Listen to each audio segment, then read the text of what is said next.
The range of challenges is so huge, right? But if you're going through one of those challenges right now, I was praying for you today specifically and asking God, is there anything specific, a word that you have for women who are going through a challenge right now? And it's just the shortest little thing that I felt like he said to me to pass on to you. And you can write this down if you want to because it's super short. And all I felt like he wanted to say directly to you if you're feeling challenged is, I love you. Draw close to me and I will walk you through this. I love you. Draw close to me and I will walk you through this. And isn't that what we need? That to know that he's going to walk us through it. I love the choice of the words I feel like the Lord gave me.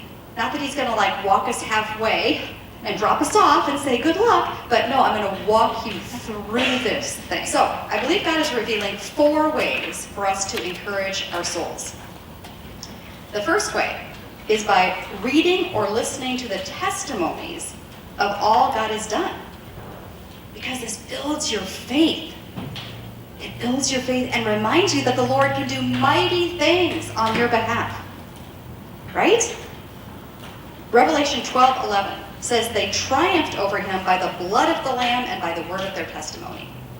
And that's one of the reasons why it's so important to read the Bible. That's one of the reasons it's so important to read the Bible, because as you start rereading, I mean, you read the story of Daniel in the lion's den, or Shadrach, Meshach, and Abednego thrown into the fiery furnace, and yet they weren't even singed, and Moses parting the Red Sea, and Peter performing miracles, and Paul, performing miracles of healing, and I mean, after a while, you're like, well, why am I even concerned?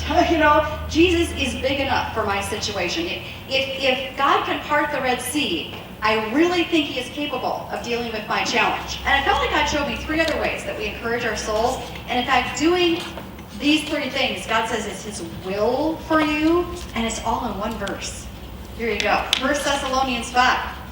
Rejoice always, pray continually, give thanks in all circumstances, for this is God's will for you in Christ Jesus. And you're thinking, now what does this have to do with encouraging your soul? Well, let's unpack it, okay? Because there's a lot in this little teeny verse here. Rejoice always, pray continually, give thanks in all circumstances, for this is God's will for you in Christ Jesus. So let's take the first one, rejoice always. Notice God doesn't say to do this when you feel joyful. Did you notice he didn't use those words like, when you feel joyful, be joyful. He just said, be joyful, rejoice always. He simply instructs us to rejoice. And the word rejoice, when you look it up in the original Greek, it means to show great joy or delight. That's what it means, to show great joy or delight. And here's my little epiphany. You'll be surprised that even if you don't feel joy initially, if you just decide to display joy and be joyful, if you just set your mind, like, I'm going to act joyful right now, your mood will change. Your mood will change when you make the decision. Because I mean, some of you are like just bogged down in that forever, like you're just kind of you just feel oppressed and weighed down, maybe depressed. And I know, because I felt like this at some points in my life, that when I just decide to just start acting joyful and I smile and I move a little faster and I'm just, that my mood almost catches up and I truly enter into that place of being more joyful. So I just want to ask you some questions. What could you do to show joy?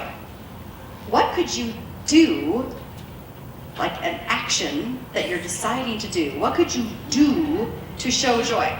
Smiling is just one thing. Just deciding, I'm just going to be smiling a lot today. I'm just going to smile a lot. See my cat? I'm going to smile at my cat. I mean, whatever. I'm just going to smile a lot, right? How about here's a huge one. How about if you decide to assume the best about people? Oh. How about if you refuse to dwell on the negative? You refuse to park on the negative thoughts. Because don't we sometimes do that also? We park on the negative. And am I the only woman? I have a feeling I'm not. But am I the only woman that when I get in a funk, I start like getting out like this list, and then there's this, and then that sucks, and then that, and then I can't believe that, and I just start, I don't know why. Does anyone else do that? Am I the only one? No one else wants to really raise their hand. Okay, thank you. Because I know we can get in that role of like, but does this work? I mean, is this good? Do you feel so much better after you made the big, long list in your mind of everything that sucks? You know, it's like, I don't feel any better. So what if you refuse to dwell on the negative? When you can tell you're in that downward spiral of thinking, what if you just say, oh, I'm not going to go there this time? Okay, let's get to number 3, which is to pray continually. And this is that 1 Thessalonians verse. This means bringing all your concerns to God in prayer throughout the day and asking for his help and for him to do the perfect thing in every situation. The perfect thing in every situation. So every single time you sense anxiety coming on, sadness coming on, anger coming on, the beginning of fear, pause in that moment and redirect your thoughts immediately to prayer. Instead of spiraling down, as we often do, right? And we just let the anxiety just take a hold. Or we let the depression just take hold. The sadness take hold. The resentment take hold. Whatever it is, the fear take hold. What if in that moment you just stubbornly, I'm really fan of stubbornness apparently tonight. You just stubbornly pause right there in that moment and just direct your thoughts to prayer. You direct your thoughts to prayer. Philippians 4 says, do not be anxious about anything, but in every situation, by prayer and petition with thanksgiving, present your requests to God, and the peace of God, which transcends all understanding, will guard your hearts and your minds in Christ Jesus. Let's get to the last piece. Number 4, give thanks in all circumstances. This means being purposely thankful as a daily discipline.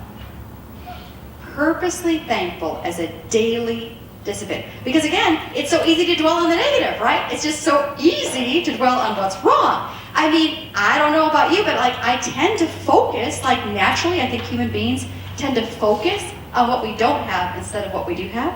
Have you ever noticed that?